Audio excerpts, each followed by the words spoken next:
Ready to future-proof your career? Here's where the smart money is in tech for 2025. First up, web developers. If you're building websites or apps, JavaScript is your ticket in. Master frameworks like React or Vue and you're golden. Next, data scientists. Python rules here. It's the go-to for crunching numbers and making sense of big data. And tools like Pandas and TensorFlow are must-haves.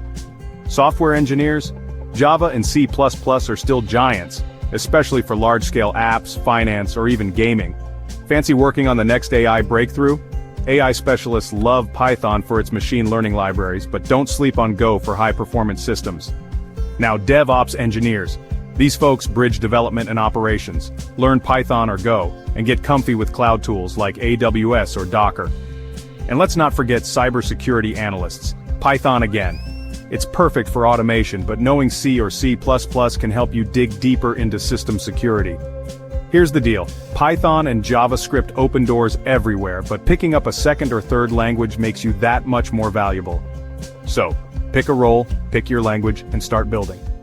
The tech world needs you. Ready to code your future?